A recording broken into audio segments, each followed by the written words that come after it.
Hey y'all. Today we're going to go over John Vervaeke's Four Ways of Knowing.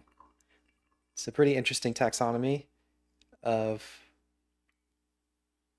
different ways of knowing and how they all depend on each other. So we want to learn about all these different ways of knowing from John Vervaeke, how they depend on each other. And I want to personally try to apply them to multiple different things, some things that seem to cleanly apply, and see how the dependency works on all these four types of knowing, four ways of knowing, four kinds of knowing. I'm not sure how to put it. And then I want to see how these apply to other things that are less clean. So I'm going to try to apply it to things that don't quite fit the model exactly, and just kind of stretching my awareness of how the model works. And then I want to understand how all these things break down. What happens when these types of knowing don't work? What is the way that they break down? Because that's not really explored in a lot of his. Well, I haven't seen it explored in his work before, so I want to kind of understand that. Anyway, there's no need for a lot of preamble. We're just gonna watch a video. So let's get into it.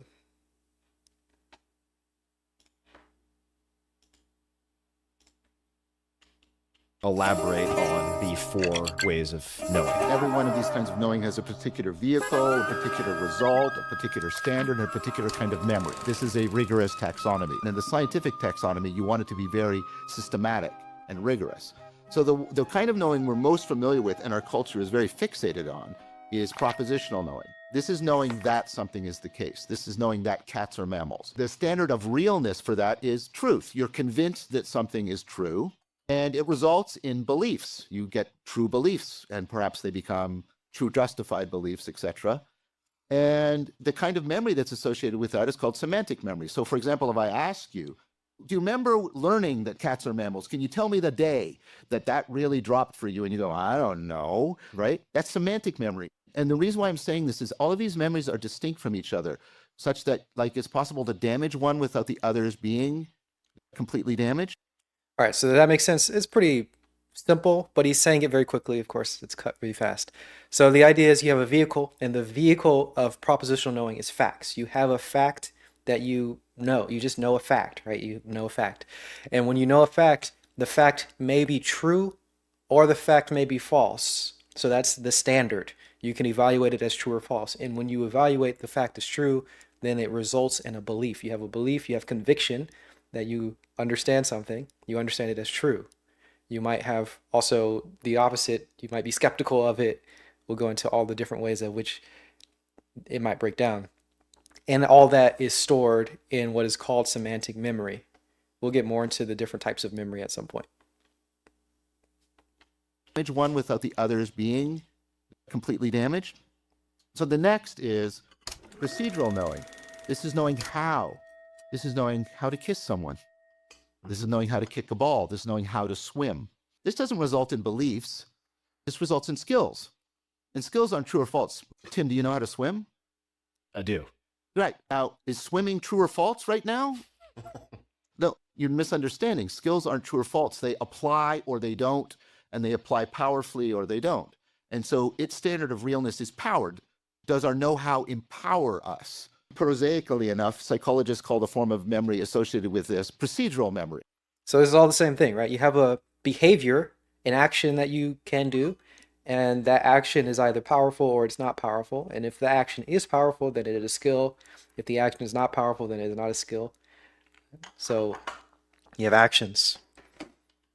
They're procedures. I'm going in an order of dependence. The propositional depends on the procedural, and we can get into that in a minute, but I'll just go through the four first. The next is perspectival knowing. This is knowing what it's like to be. So you know what it's like to be you now in your state of mind in this situation. You know what you're foregrounding, you know what you're backgrounding, you know what is salient for you. You can sense how the salience is shifting around. You got a sense of how you're fitted to this situation. This doesn't result in skills or beliefs, it results in perspectives. And you know how to take perspectives, and you know what the difference between perspectives are, and how valuable it is to have multi-perspectives on a situation. Sometimes in order to solve a problem, you shift to a different perspective. Perspectives aren't true or false. They're not powerful or not. Their standard of realness is presence. How present are you in the situation? And this has its own kind of memory called episodic memory. So I can ask you perhaps. So, okay, before we get into the memory here, we have this basic understanding of you have sensations that are going on, you have all these things around you that are happening, you have all the parts of yourself which you can be aware of.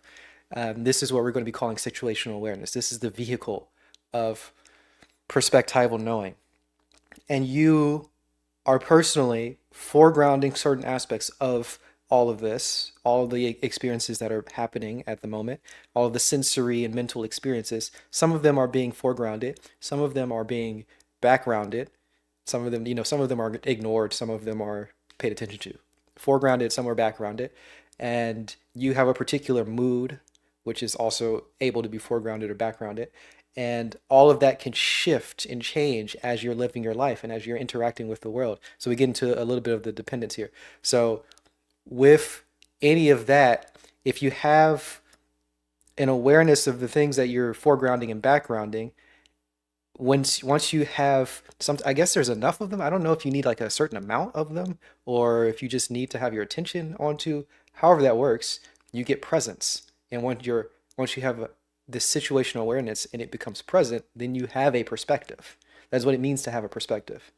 And if you don't have that presence, then you don't have a perspective. So you can have facts, you can have like, I can just tell you things about what is being foregrounded and what's being backgrounded, or you can feel your own, all of your own sensations and all the things that are, all of the activities that are happening that encompass an experience. And some of them can be foregrounded, some of them can be backgrounded. But if they don't feel present to you, then you might feel dissociated or derealized or something of that nature, right? Or you could try to take the perspective of another person, but you're not really understanding what they're foregrounding, what they're backgrounding, so you don't really get a full sense of the presence, and then you can't actually have their perspective. You just have this sort of disconnected awareness of some of the things that they are experiencing.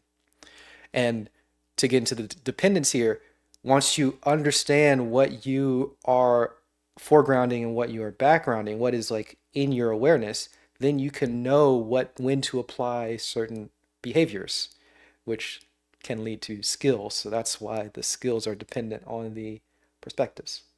Pops, do you remember what you did on your last birthday? You'll remember a particular perspective you had on a particular situation and your state of mind in that situation. That's your episodic memory. Now, below that is participatory knowing. This is knowing by being. This is the kind of knowing that results from how you and reality have been co-shaped to fit together to generate those affordances. So, for example, the water bottle and I have both been shaped by gravity. We've both been shaped by electromagnetism so that there's an affordance there. We've both been shaped by a biological history, which is niche construction. My ancestors evolved, they made tools that shaped the environment that shaped my ancestors. And culture has shaped me in this, technology made this, and taught me how to drink out of a water bottle. So there's been all this co-shaping of me and parts of the environment so we fit together, we're niche together, we belong together, affordances are available to me. That's carried in this very weird sense of memory that you probably don't even recognize. It's your sense of self. Beautiful. All right. So the vehicle being, the vehicle is being here. So let's get more into detail what it means to be in this case. He won't talk about it in this particular video, but the idea is that there is an agent and there's an arena, and there's a relationship between the agent and the arena. And that is the fundamental aspect of being, where you just separate yourself, whatever you are, and the world, whatever the world is, agent and arena. And that's the beginning. That's where it starts. You can separate yourself from the world. And then you have certain affordances. So you can have parts of yourself that can relate to parts of the world. And an affordance, we'll learn more about affordances in this video, so I won't go too much into detail until he talks more about it. But the affordance, as he said, was the graspability. Like you can pick up something, but you can't, the thing can't be picked up by everything, and you can't pick up everything. So there's a particular relationship between the two things that are happening. He's going to talk about walking on the ground. We'll go into that. He talked about picking up a cup, grasping a cup. You can grasp the cup, but not all things can be grasped, and not all cups can be grasped by all other things. So there's a relationship between your hand and the cup, and you've been co-shaped, as he talks about. The general idea is that there are the co-shaping is you understand that you and whatever it is that you're interacting with have been made by the same thing, have been shaped by the same thing. You've both been shaped by culture. You've both been shaped by, for example, gravity. You've both been shaped by whatever it is that you want to notice that you've all both been shaped by. And then on top of that, it changes you and you change it, right? So you have to change yourself in order to pick up something. Like I can't just always pick up this cup. I have to form my hand in a certain way to pick it up. And I also have to learn how to pick it up. I've been shaped by culture to learn how to pick it up. And then this has been actually made by another person in culture. So it has been made by culture. I've been taught by culture, so I know how to interact with it. And the fact that I can interact with it is the affordance. The possibility for me to interact with it is the affordance. And then the awareness of that possibility to interact with it is a perspective. It's a part of the perspective. And then the ability to actually interact with it is a behavior that could be a skill. We'll get more into that. We'll talk through The it. sense of all of the identities you've taken up and how they're somehow historically, narratively linked together to certain narrative histories of certain situations. So here's the proposal. You have participatory knowing, it's laying out affordances, and when that's missing, you know it. Culture shock, or when you're homesick, or when you're lonely. Could you just define affordances? Yeah, affordances are like the graspability. The affordances are real relations for how you can interact with the object, how that object is available to you. So this affords graspability. The water bottle is graspable. That's an affordance, a real relation of fittedness. So me and the water bottle belong together. It makes itself available for certain interactions, and I can shape myself to interact with it powerfully and appropriately. Could you perhaps give an example of an affordance that would come into play with culture shock? So an affordance would come into play with culture shock. There are certain affordances about how you and other people relate that tell you when conversation is available to you, when there's an affordance for conversation. And notice that most of this is unconscious for you. Notice even within your own culture. So Tim, how close should you stand to somebody at a funeral? You know, I was just thinking about the body spacing because I was just in Japan where it's very, very different. I couldn't give you a discrete number, but there's probably a feeling associated with it where it goes from comfortable to uncomfortable. Right. And you've got that sense of, and it wasn't working in Japan, right? And Very so that way of connecting to people by shaping the literal personal space between you and them was not available to you. That affordance wasn't there. So the affordances are here. And then the perspectival knowing makes certain affordances salient to me, grabbing my attention, arousing my metabolism. The floor is walkable for me right now, but I don't need to walk right now. So it's not something that I'm paying attention to, right? Yeah. But I bring it into my situational awareness with the perspectival knowing. That situational awareness tells me which skills I should activate, which procedural knowing. And then the procedural knowing puts me into the causal relationships with the world that give me the evidence for my beliefs. So that's all the kinds of knowing. And the point is, outside of the propositional, these other kinds of knowing are built on the way you are coupled to the environment, dynamically coupled to the environment. And therefore, they hearken back to that participation, that contact we were talking about. Interesting, right? Very interesting here. So he laid it all out. I think he can go into more detail, and he's not. So we are. We're gonna look. We're gonna think. We're gonna see how this all works in terms of the dependence of all these knowings, starting with the being. But it all makes sense, right? You have a way of discerning what things that you can interact with.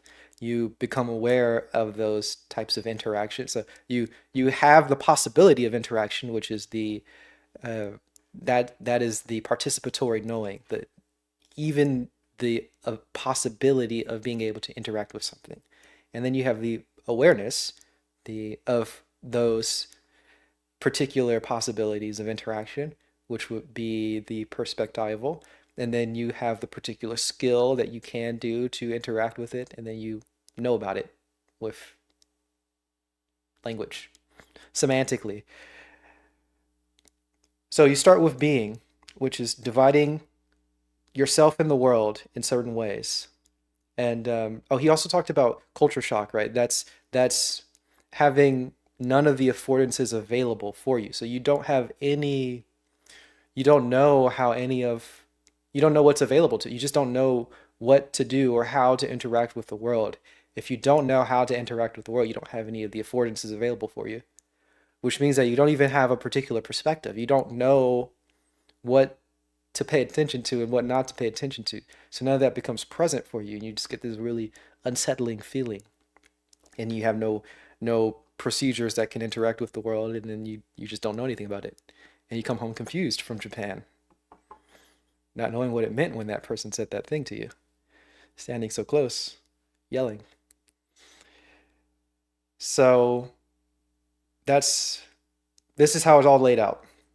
You start with dividing the world into you and yourself and the world.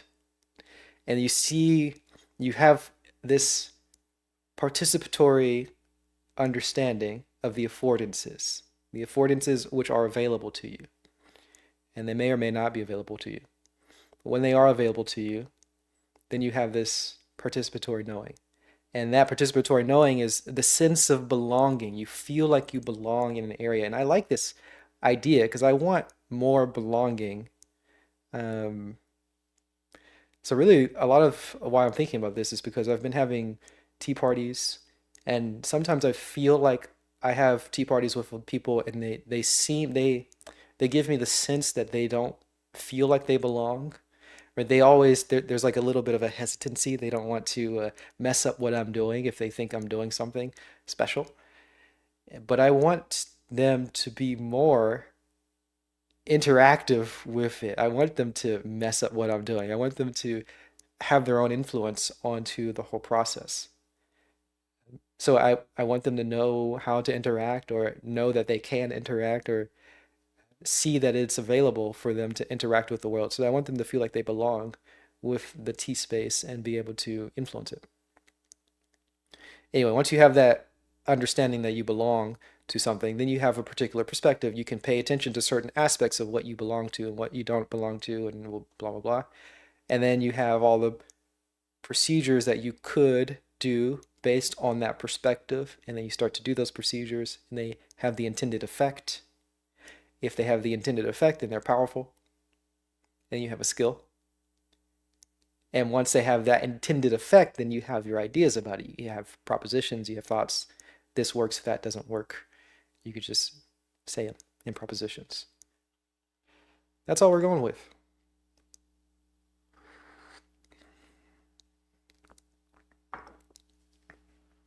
Now, I'm particularly interested in this, again, with tea. I don't know how it all goes all the way through with tea. I'm going to see how it works with floors. So we have a floor we have floors. You have a floor around you probably. I'm guessing most people have floors around them. You have a floor, and with that floor, you have yourself. You can divide yourself and the floor. You see that you are an agent and the floor is the arena. And that affords walking. And the reason why it affords walking is because you have been shaped by culture to learn how to walk. And the floor has been shaped by culture to make it walkable. And occasionally, I'm sure that you do things to make sure that you can continue to walk. You perhaps wear shoes and socks to help with walking. Maybe you exercise your feet in some way to help with walking. You practice walking in other ways. And then you clean your floor. So you shape the floor shapes you. You walk in a particular way because you have the floor that is walkable. Right? You'd walk differently, or you'd locomote differently in different environments, right? But in this particular environment, you have a particular floor, and that you are shaping yourself to walk on in particular ways.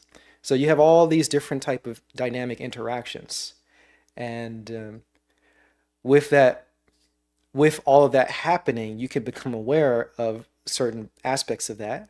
You don't have to be aware of it initially, but you can become aware of that, and that becomes a part of your situational awareness, which can be present, and then you have that particular perspective of what's available to you, and then you can walk. You can actually try to walk, and if you do try to walk and you actually get somewhere, you get to the place that you want it to go, then you have a skill.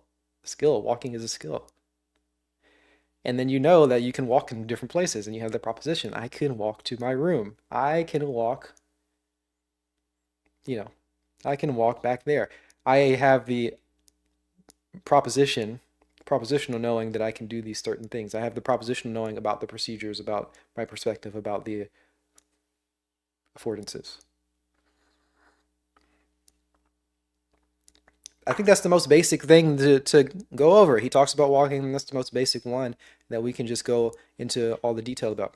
We'll go into detail about others too. Is there some interplay between what people experience as flow states and the activation or use of multiple forms of knowing? I think the flow state is an example of, in our experience, a prioritization of the procedural, the perspectival, and the participatory over the propositional. In fact, one of the things people reliably report is that whole propositional processing drops out. How am I doing? How do I look? Do people like me? Yeah. How am I doing? Maybe I should lose some weight. How am I doing? How's my hair? Right? That all falls away. There's this enlivening, enriching of a sense of contact. One of the defining features of the flow state is people feel at one with their environment. They feel dynamically coupled to it. They feel like, so that's participatory. They feel at one with it. And the perspectival, everything is super salient. There's an ongoing sense of discovery, of even like almost like insight. And well, I've argued it's an insight cascade. And you're getting even more, you're getting super present. And then, of course, the procedurality is you just know how to do it. And it just flows, hence the word, it just flows from you. And what's really important is that, the flow state is optimal for people. They think they're at their best, and they'll say it's one of the best experiences they had, one of the most rewarding, even more rewarding than pleasure.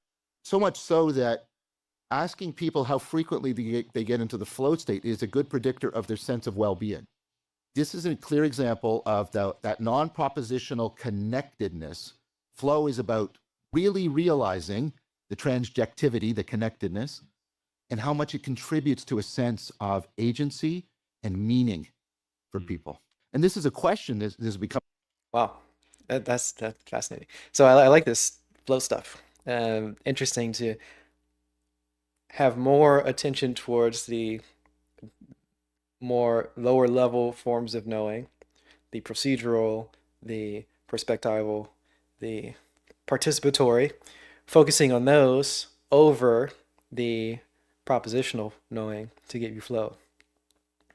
A lot of this made me think about koans. So koans are something that I like a lot for various reasons, but I like them a lot, and I wanted to apply koans, the whole some system, some way of thinking about koans into this way of understanding of the taxonomy of knowledge. So you have the first layer, which is the propositional, and of course you can have propositions about koans. You can just know things about koans. You can know facts about koans. I'll teach you some facts right now. Koans are they're like they're Zen stories. They're not usually, they're Zen stories. We'll just keep it. They're Zen stories. They're usually involving two people, and those two people interact in a certain way. That's kind of the gist of it. They're Zen people. They're quasi-historical. You can know the history. You can know like the background of who the people are. You can know the historical event that they refer to usually. And oftentimes, one of the people is enlightened, and one of the other people is not enlightened. That's kind of it's a very common in that way. Sometimes one of the people become enlightened. Sometimes both of them are enlightened, but they're enlightened in different ways, and they become more enlightened, whatever. all the different permutations of that possibility. But other times there are more people, other times there are fewer people, sometimes there are no people. It doesn't necessarily have to be two people, but the quintessential version of it, there's two people. And generally with all these koans, there's some way that you interact. You learn about these koans, and there are ways that you can interact with the koans, and they're really presenting these. Oftentimes, this is one of the ways that I think about it. They present dualities, and then you can learn how to interact with those dualities. There's like a particular procedure. There's a skill that you can do with certain dualities. All dualities, any duality. There's a certain procedure that you can do, and you can learn that skill by working with these koans. And in addition to that, underneath that is all the perspectives, right? Because you have a koan with multiple people, two people, generally two people, sometimes multiple people, sometimes fewer, doesn't matter. When you have a koan with two people, you can take the perspective of one of the people. You can take the perspective of one of the other people. You can take the perspective of both people together. You can take different perspectives. It's very interesting and weird how it happens and how that develops with working with koans. So you can take the perspective of a person. You can take the perspective of an enlightened person, of a non-enlightened person. You can take the perspective of a person as they're becoming enlightened, or before they're enlightened, after they're enlightened, whatever, all these different things. And once you start doing that and you're working with a particular koan, for me at least, it becomes very, very present, and it almost happens to just kind of, it happens throughout your life, like all throughout your life. Any activity that you do in your life, you start to take the perspective of certain parts of the koan, and then because you've practiced how to interact with the procedure, you know how to interact with certain dualities, you start to see the koan in your life, and then you know how to interact based on the training of having done the koan. It's a very strange thing.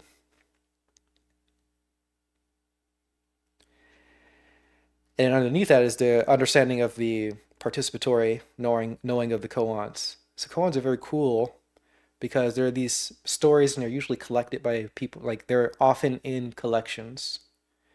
And in those collections, there are like like you can have a particular koan, but then they're like ordered in a collection, numbered sequentially, and they relate to each other because they're in order. You can read them in order, and they then begin to relate to each other. And a particular person related them in that way. And then that particular person also generally gives a introduction to the koan, and then they give a commentary on the koan. And because of that, they are interacting with they're changing the koan, right? For a person to give an introduction and a commentary, they're changing the koan as it is. The koan is itself, and then they're interacting by giving more context with the introduction and with the commentary. And there's like this long history, this is a long tradition of people doing this. I'm just going to pull up a koan because we're talking about koans a bit abstractly, and I don't know if people know what koans are. So I'm just going to search the Muman Khan. This is one of the koan collections. Am I going to show it? I'm not going to show it. Am I going to show it? I can show it.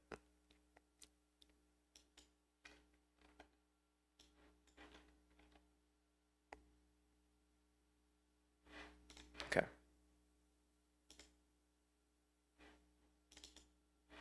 Boom.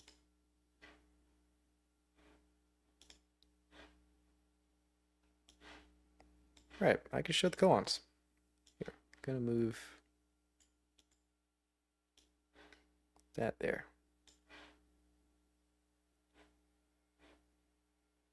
Yeah, we'll work with it. So this is a koan. There's no introduction to this koan. This koan collection does not have introductions. It just has commentary and poems. Gute raises a finger. This is just a simple koan, so I want to go to a simple koan. Whenever Gute Osho Was asked about Zen, he simply raised his finger. Once a visitor asked Gutei's assistant, "What does your master teach?" The boy, too, raised his finger. Hearing of this, Gutei cut off the boy's finger with a knife. The boy, screaming in pain, began to run away. Gutei called to him, and when he turned around, Gutei raised his finger. The boy suddenly became enlightened. When Gutei was about to pass away, he said to his assembled monks, "I attained this one finger Zen from Tenryu and used it all my life, but still did not exhaust it." When he had finished saying this, he entered into the eternal nirvana. All right. We don't have to get into all the details of this. I don't really want to get into all the details of this. But you can see how we have multiple people interacting. You have the teacher, Gutei, and he does this particular thing with Zen. You have a visitor character. You have the attendant character. The Gutei is already enlightened, you assume. The attendant is not enlightened until later on he sees the teaching of Gutei, raising his finger. And then I'm assuming that this is one koan, and this is added later. This is like a separate thing that was added later to the koan. So there's already this nested layer of things that are interacting and things that are changing and different ways that a koan can blossom and develop over time. So this is the part of the participatory knowing. Somebody just added this later. And then we have Mumon, who's adding a comment. The enlightenment of Gutei and the boy does not depend on the finger. If you understand this, Tenryu, the Gutei, and the boy, and yourself all run through one skewer. All running through one skewer.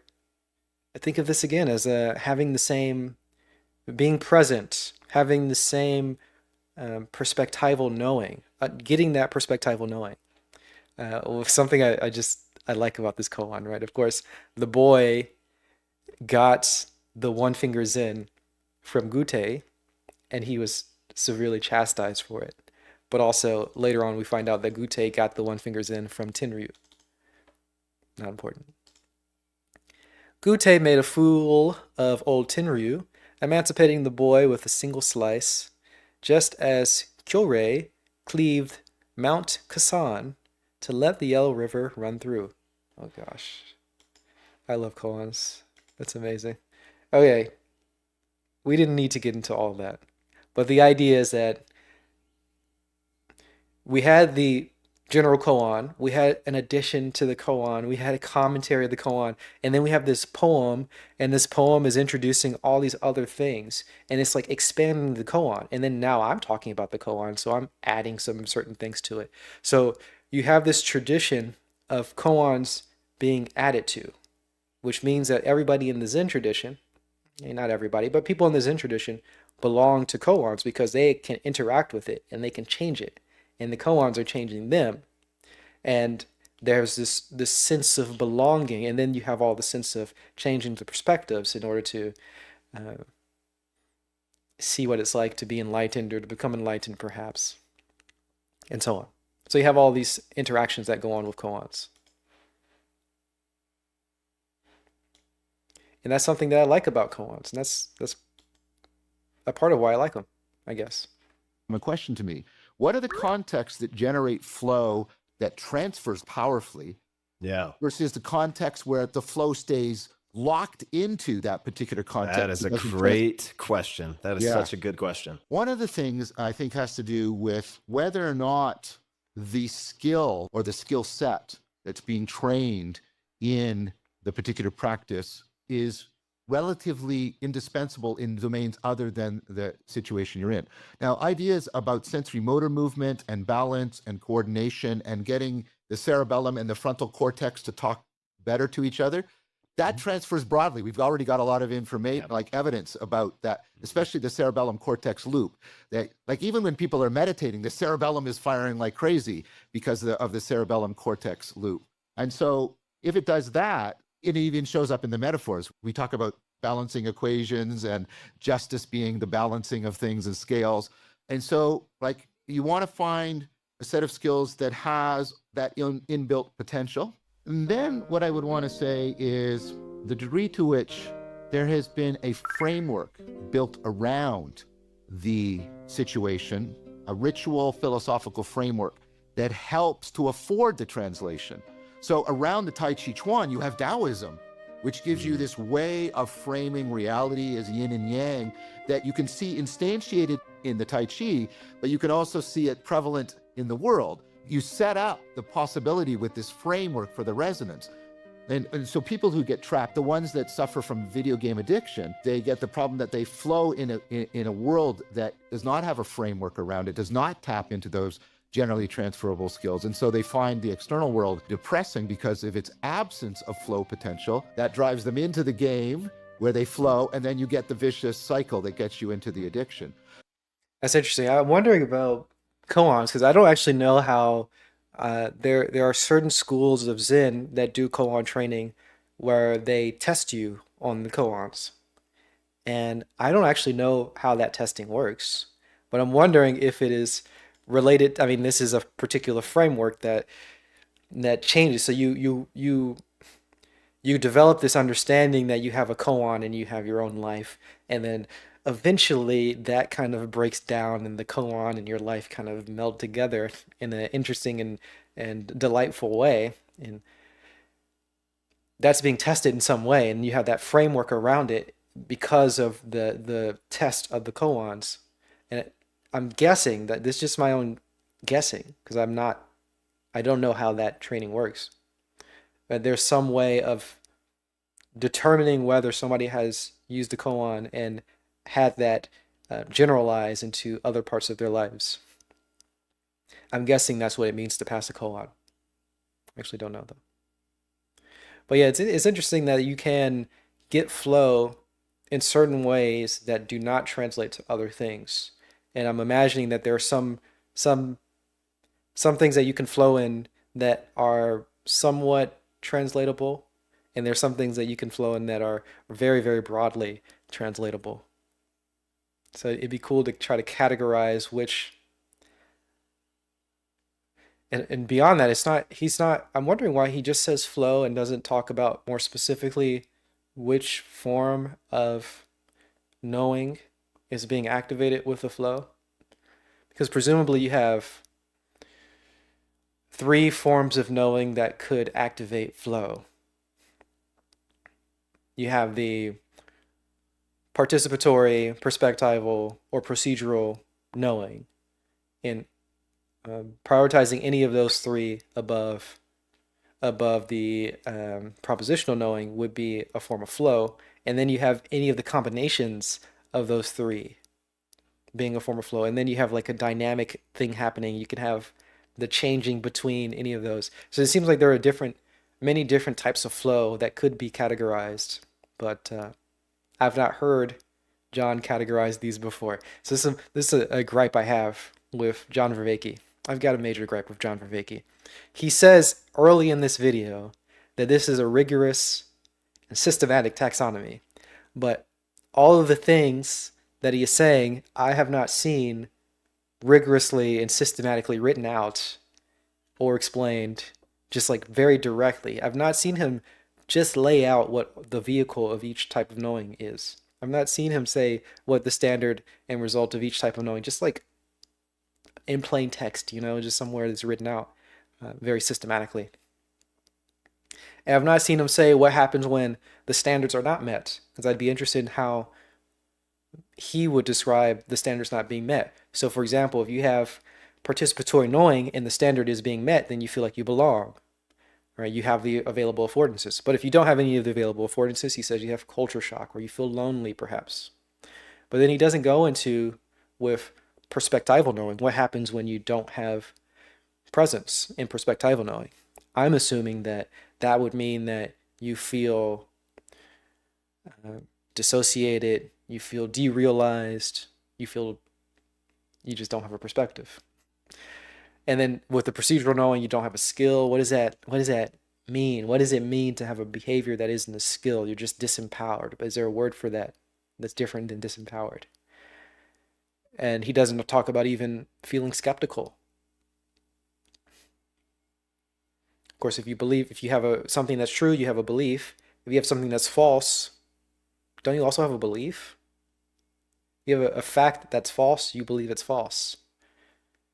Or maybe I would assume that the opposite of a belief would be skepticism. You have a fact that you're skeptical about.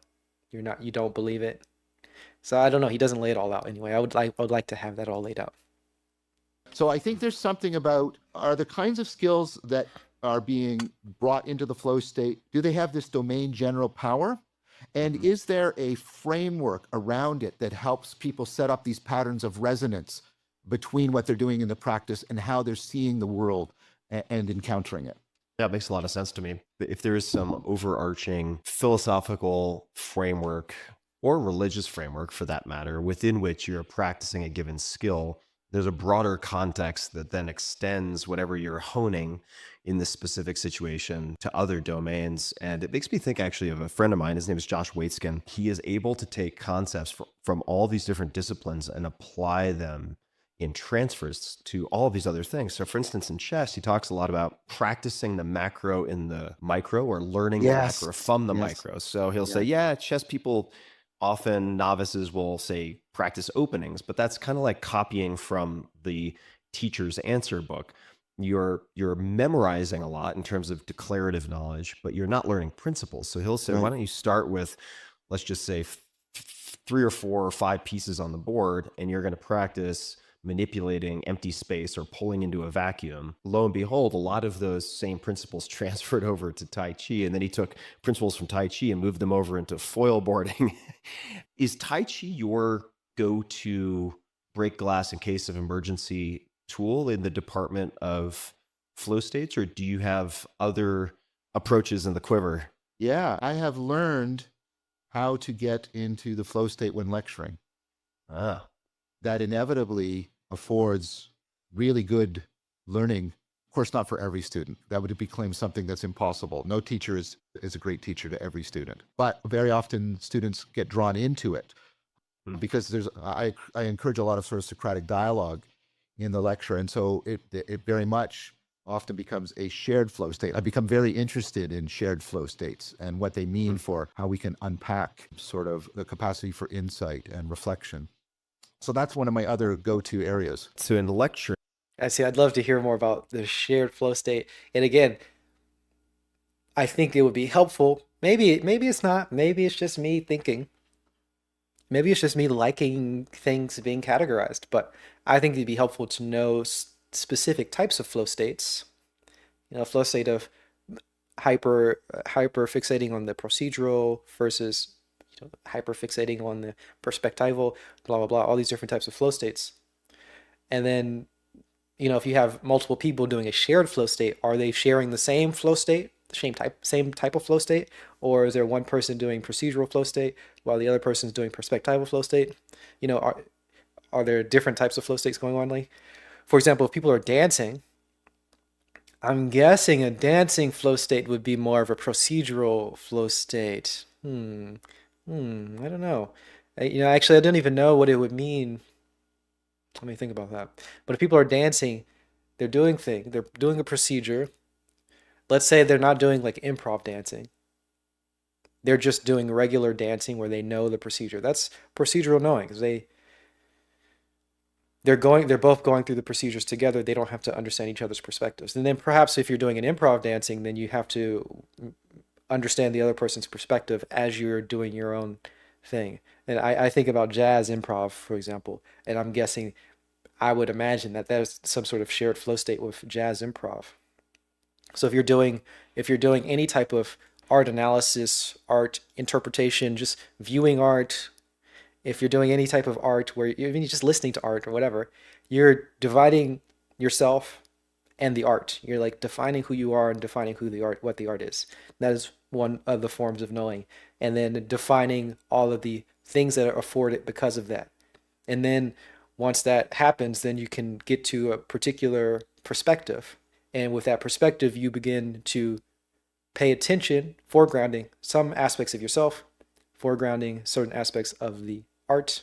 So in a jazz context, if you're playing with a band, right, you start to foreground, like I can foreground the rhythm, I can start to foreground the rhythm and start getting into the groove, or I can start to foreground the melody and start trying to get more melodic, or I can foreground the particular harmony. You can foreground any parts of these things and you get a particular perspective with all the things that you're foregrounding, and you can background other parts of it. You can go full harmony and ignore the rhythm, which is a cool technique that I'd like personally to do. And that would be great in the jazz context if you're like with a band and everybody else is playing and the other people are locked in with the rhythm, then you just kind of go off with no rhythmic no rhythmic continuity and just going straight only harmoniously. That'd be great. And then you have this whole you have this whole dynamic, this the idea of this dynamic moving of things because things are changing. So you have people playing different aspects, and then somebody might play a particular rhythm that catches your attention and brings the rhythmic uh, thing back into your awareness. So then you start to play with a rhythm.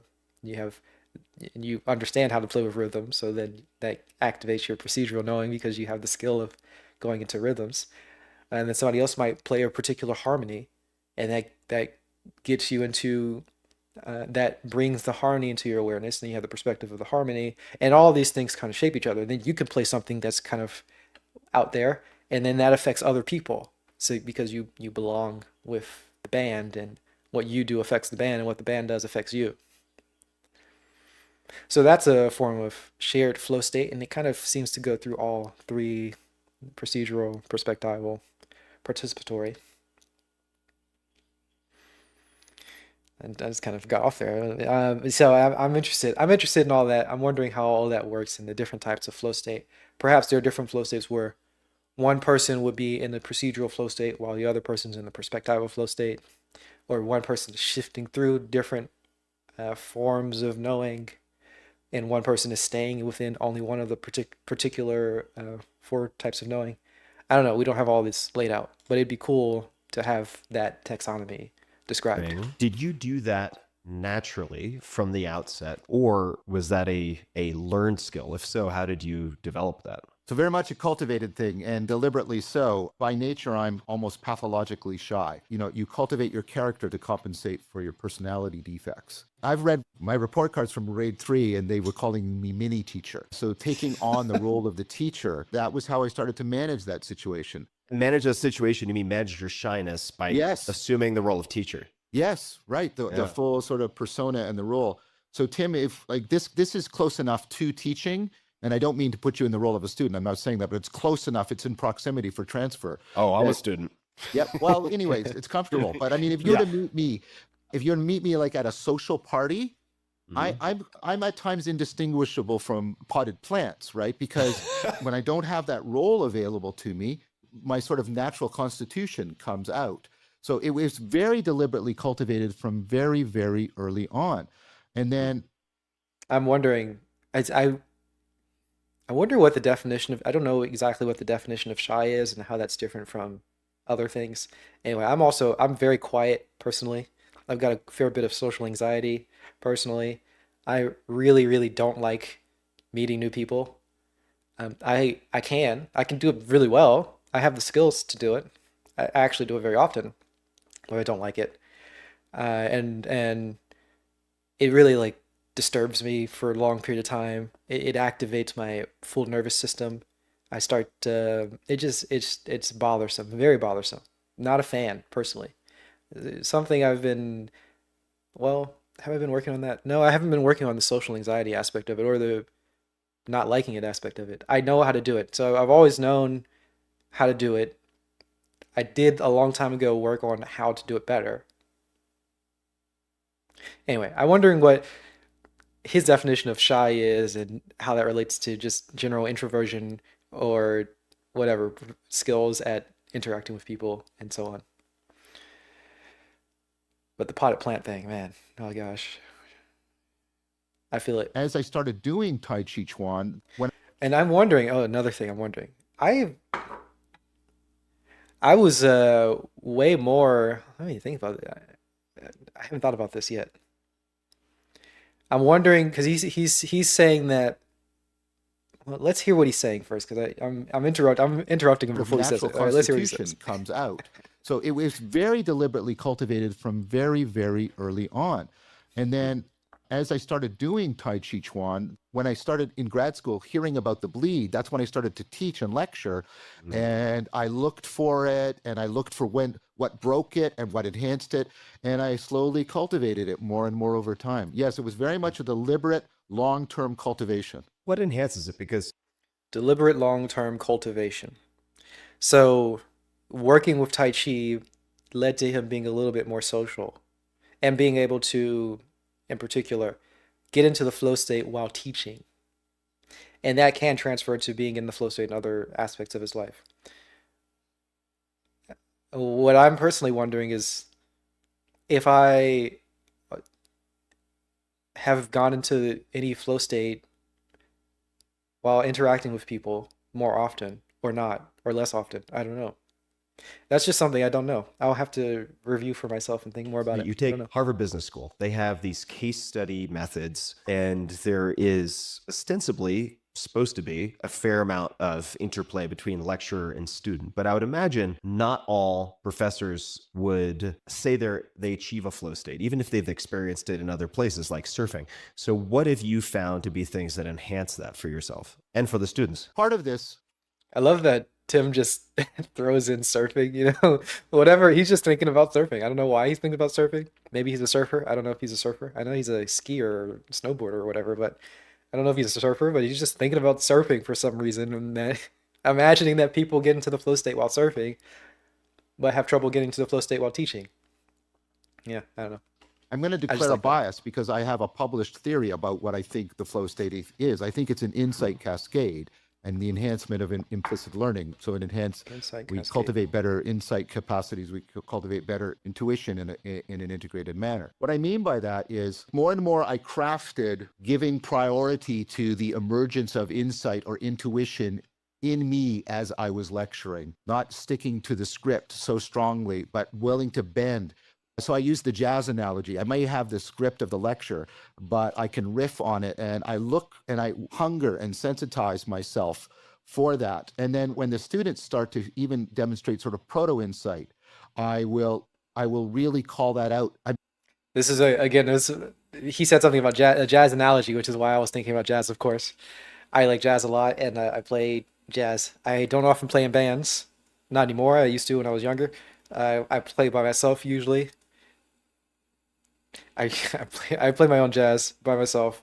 I play piano by myself, solo, and I like it a lot. And I have this I have the personal feeling of playing something, um, knowing what is available for me to play, playing it, focusing on certain aspects of it. I just let it happen. I'm not really thinking too much. Sometimes I have some thoughts about certain aspects, and then I'll highlight as I mentioned, I highlight the rhythm sometimes. I'll highlight the scale that I'm working with sometime. I'll highlight some particular technique that I want to work with.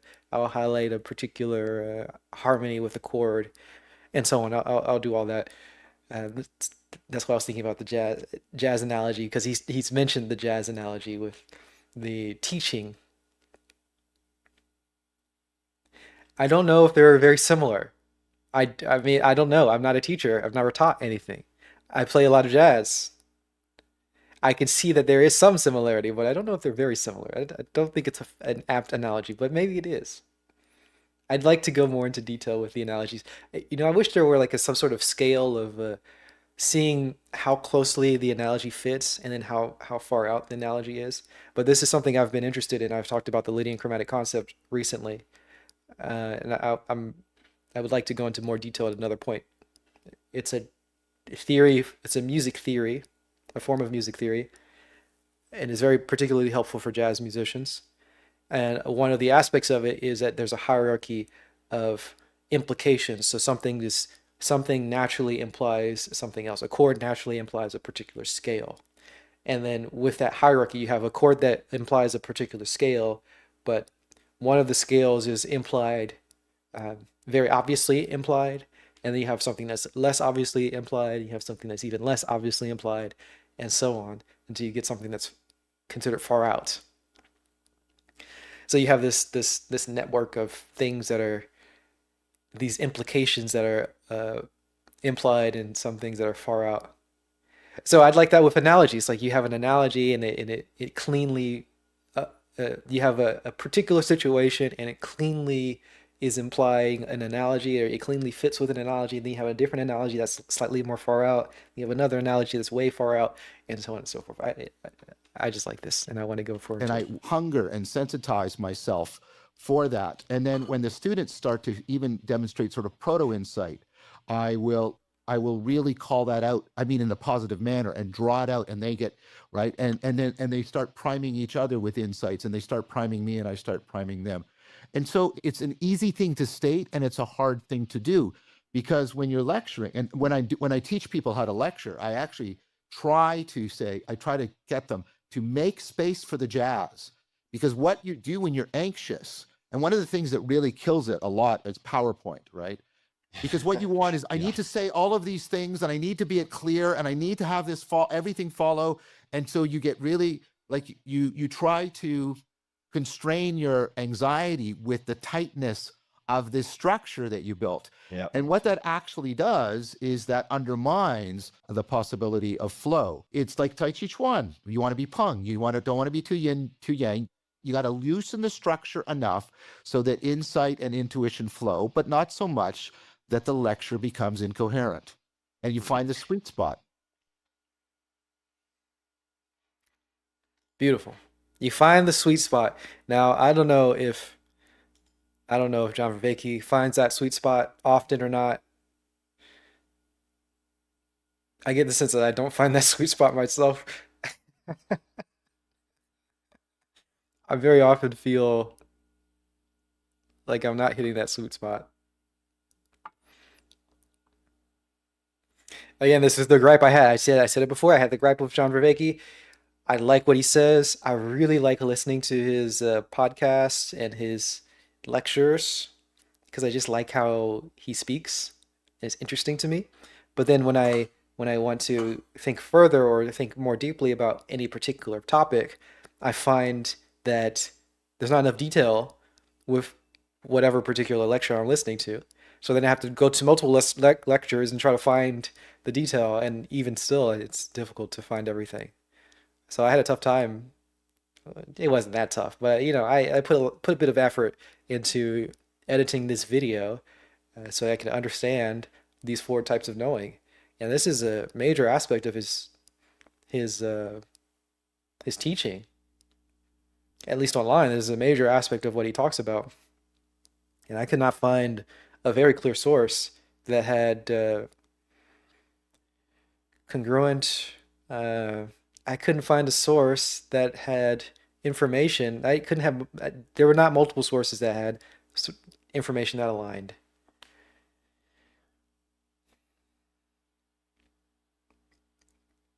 Anyway, that's the whole video. We just watched the whole video, all right? That's the whole video. You got to find the sweet spot when you're lecturing. It's difficult to do. I don't know. All the four types of knowing, how they are depending on each other, how they break down. I don't remember if I went over everything that we needed to go over, but here we are.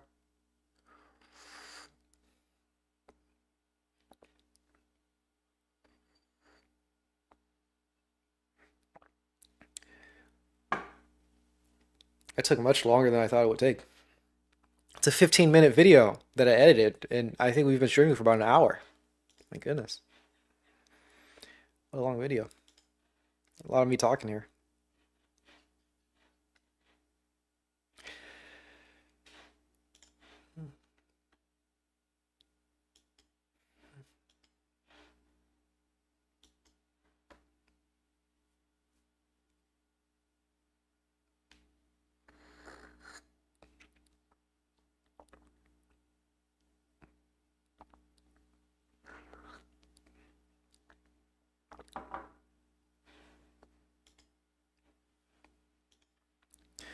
All right, so I just want to think about these four types of knowing. As I mentioned before, one of the main reasons why I'm thinking about it in general is because I want people to feel like they belong while having tea with me. I want them to have that sense of belonging, which I think would be indicated. The indication of that sense of belonging would be them doing things to interact with the tea session. Somebody picking up. I have tea with one of my close friends who's a tea friend of mine, and when I'm brewing tea, he might just pick up the pitcher and pour for himself. Or he might tell me to brew longer because he wants it to be stronger. He's interacting with the tea session. If I go to pee, he might come over and sit down in my spot and actually just brew the tea himself. Or he might even ask to brew the tea himself. And just like, I'll move my tray over to him. So there's this participation going on, and he feels like he belongs because he knows how to brew tea, and we've been doing it together for a very long time. And I want more of that sense with other people, with newer people who interact with me and drink tea with me. And I like to share tea with people, and I like to share tea with people, and I want them to describe their experience as they're drinking the tea. And there are a lot of people who get very hesitant and they don't want to say the wrong thing, or they say the tea tastes like something and then they ask me for confirmation. But it's really their own they're the ones who are tasting, and I want them to tell me what they're tasting, not for me to tell them what they should be tasting. You get the picture. I think you get the picture. So I want to get that more of that sense of belonging. I want to be able to activate that in particular ways, and I think one of the ways would be to encourage it just by telling them to, I don't know what to tell them. I don't know what the particular words are, but I've been working on it, figuring out how to tell them. One thing is that I've tried recently is to take any question that a person has that could be an experiment and use that question as an experiment.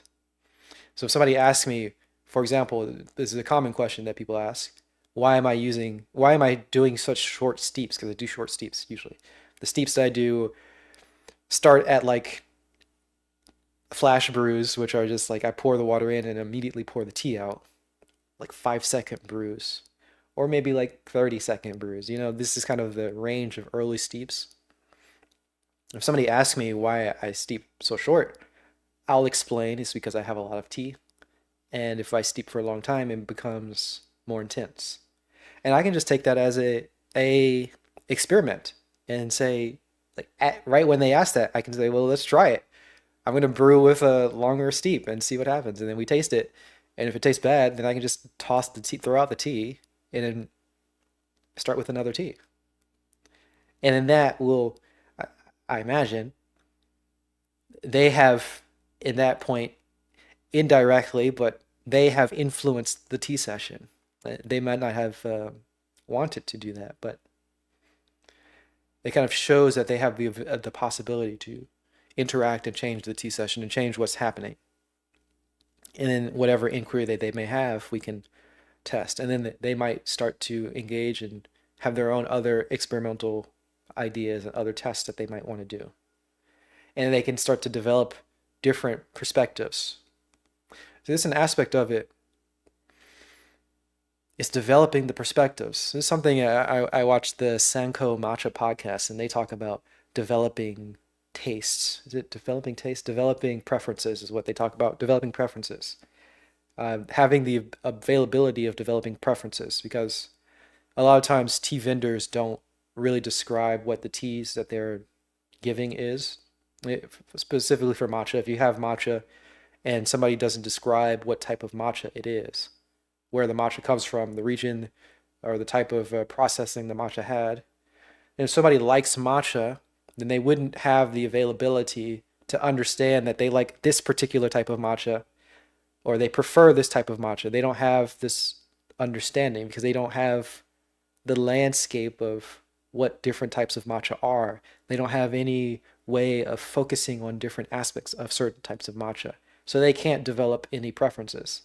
And if you can't develop any preferences, then you can't have a perspective.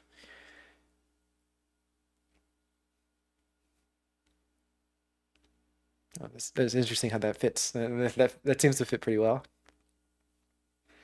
And if you can't develop any preferences and you don't have a perspective, then you don't even know how to you don't know how to brew matcha. You don't know how to make matcha. I don't know if the word is brew with matcha anyway. You don't know how to make matcha because then you might know how to make a particular single one type of matcha, but then once you get to different other types of matcha, you get kind of confused because it might be totally different. And that you have no other way of developing the skill to interact with multiple types of matcha. And of course, you wouldn't have any facts about the matcha if you don't know anything about what the matcha is and how to brew it. Oh, fascinating. Anyway, I'm just thinking more about things.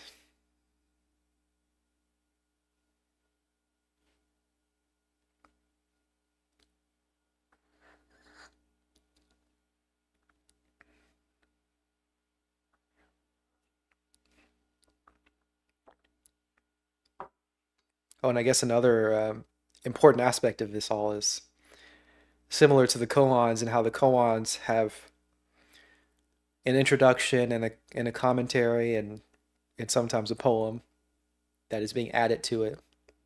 And the koans themselves change over time, and sometimes things are added to the koan, and sometimes things are removed from the koan.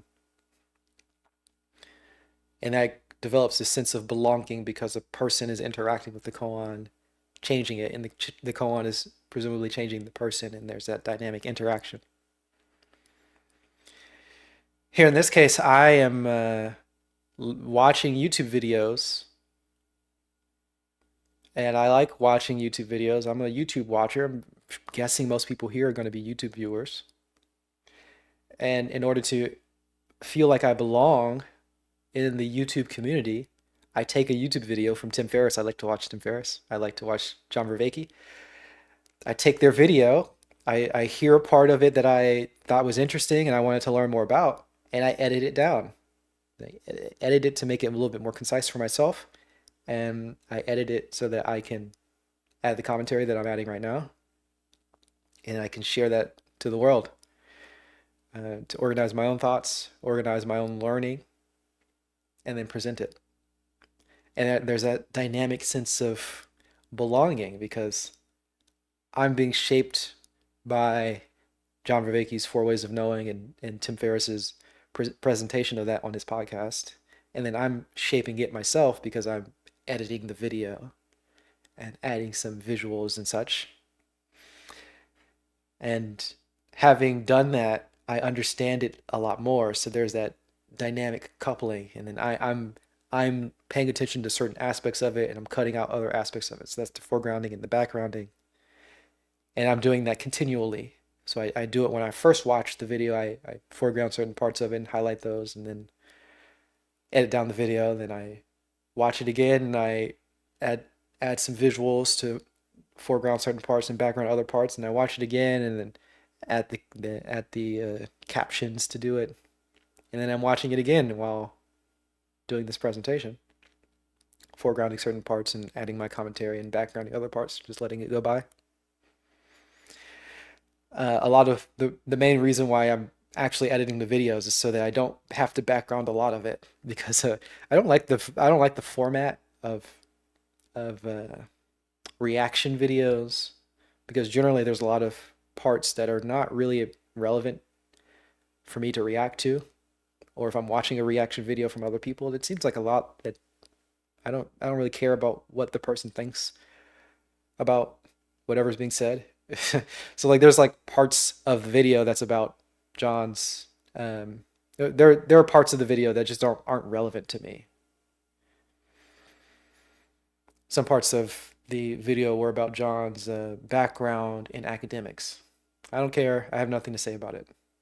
I do find it interesting in terms of when I watched the podcast, I thought it was cool, but I have nothing to say about it. So that's going to be backgrounded when I'm commenting on it. So I can just delete it from the video and in my own edited presentation of it. Anyway, that's the main reason why I'm editing the videos. And I feel like I belong to YouTube now because of that. You know, that's the idea at least. I don't actually feel like it. I don't feel any differently about it, but I like it. All right, well, that's my whole presentation. This is the last video of 2024. Hey, welcome to the new year, guys. Happy New Year, everybody. I'll be streaming a little bit later in the week. Probably reading some gastrophysics because I'm interested in reading more gastrophysics. I made some water yesterday. I didn't do it on stream. I'll probably make some water again soon. I want to talk about a little bit about using ChatGPT to. I've used ChatGPT recently to help with water recipes, and I want to explore that a bit more, and I want to talk about it because I'm interested in that, talking about that. So I might do that soon. Don't know how soon, but I might do it soon. Anyway, I appreciate you being here. I have fun making that video and presenting it, learning about it for myself. There's still a lot for me to think about with it, so I'm going to think more about it, and I'm probably going to talk more about it later. Anyway, y'all take care. Happy New Year.